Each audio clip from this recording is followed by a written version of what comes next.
பானு மாமி மாலை 6 மணி அளவில் அறையில் விளக்கேற்றிவிட்டு ஹாலில் வந்து அமர்ந்தாள். நெற்றியில் எப்போதும் பளிச்சென்று விபூதி பூசி இருப்பார். மாமியின் மகன் கோபியும் மருமகள் வாணியும் ஒரே அலுவலகத்தில் பணிபுரிகிறார்கள். சென்னையில் சகல வசதிகளுடன் கூடிய ஒரு பிளாட்டில்தான் பானு மாமியும் மகன் மருமகள் பேரன் பேத்தியுமாக 5 பேரும் வசித்து வருகின்றனர். மாமியின் பேரன் வருணும் பேத்தி ஹரிணியும் அருகில் உள்ள ஷாப்பிங் மாலுக்கு போய் வருவதாக பாட்டியிடம் சொல்லிவிட்டு போய்விட்டனர். பானு மாமி பழைய நினைவுகளில் மூழ்கி இருக்கையில் அழைப்பு மணி ஒலித்தது. சிந்தனை கலைந்து போய் கதவை திறந்தாள் பானு மாமி. எதிர் பிளாட்டில் இருக்கும் சரசு மாமியை கண்டதும் வாங்கோ மாமி என்று முகம் மலர வரவேற்றாள். சரசு மாமி சுற்றுமுற்றும் பார்த்துவிட்டு, என்ன மாமி, ஆற்றுல யாரும் இல்லையா? மகனும் நாட்டு பொண்ணும் இன்னுமா வரல என்றாள். சரசு மாமிக்கு வம்பு பேசுவது கைவந்த கலை.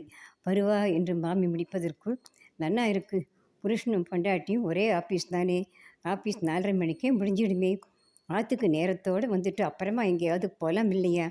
ராத்திரிக்கு ஆகாரம் ஏதாவது பண்ண வேண்டாமோ?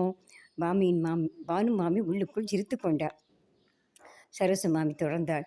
குழந்தைகளை நீங்கள் பார்த்திப்பீங்க என்ற தைரியத்தில் அவள் இருக்கா போல இருக்கு என்று அங்கலாய்த்தாள். நான் பார்த்திப்பேன்ற நம்பிக்கையிலேன்னு நினைக்கலாம் இல்லையா? வாணியின் அம்மா வீடு அவள் வர வழியிலே தான் இருக்குது. 2 பேரும் அங்கே போயிருக்கலாம். ஏதோ அவளுக்கு ஒத்தாசையாக இருக்கிறதுல எனக்கு திருப்தி தான் என்றாள் பானு மாமி. ராசு மாமிக்கு இந்த பதிலில் உடன்பாடு இல்லை. என் நாட்டு பொண்ணும் இதே மாதிரி தான், நினைச்சா அண்ணா வீட்டுக்கு போயிடுவா என்று புலம்பினாள். கல்யாணம் ஆன பிறகு நினைச்ச போதெல்லாம் பிறந்தாத்துக்கு போகிறது சரியில்லை அப்படின்னு பெரியவா சொல்லுவா. நான் புக்காத்தில் இருக்கிச்ச ஒரு நாள் அடுத்த கிராமத்தில் இருக்கிற பிறந்தாத்துக்கு போக ஆசைப்பட்டு மாமியாருடன் அனுமதி கேட்டேன்.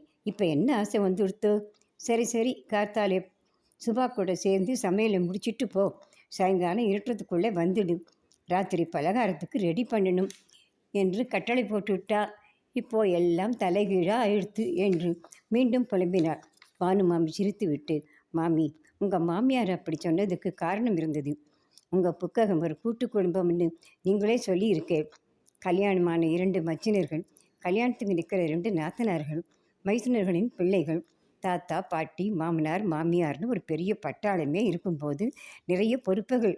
இவற்றை நீங்கள் உட்பட உங்கள் மோர்படிகள் மாமியார் அனைவரும் வேலைகளை பகிர்ந்து செய்ய வேண்டிய நிர்பந்தம். காலை மாலை உணவு தயாரிக்கணும், இதர வேலைகள் நிறைய இருக்கும். மருமகள்கள் மூவரும் ஆளுக்கு ஒரு பக்கம் போக ஆரம்பித்தார். வீடு என்ன ஆகுது? இப்போ அப்படி எதுவும் இல்லை.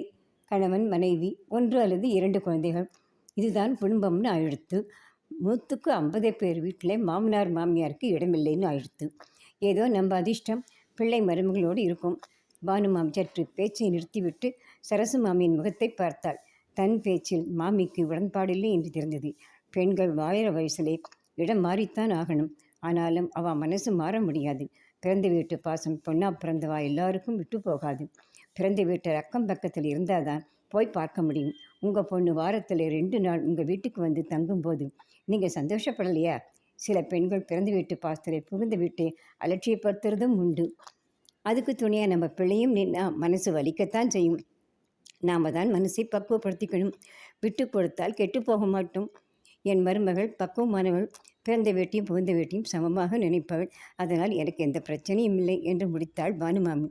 சரசு மாமியின் முகத்தில் சிந்தனை கோடுகளை பார்த்து பானு மாமி மகிழ்ந்தாள். சரசு மாமி மனம் தெளிவடையும் என்று நம்பினாள். மூத்த குடிமக்களுக்கு சமர்ப்பணம். பானு மாமி வெர்சஸ் சரசு மாமி.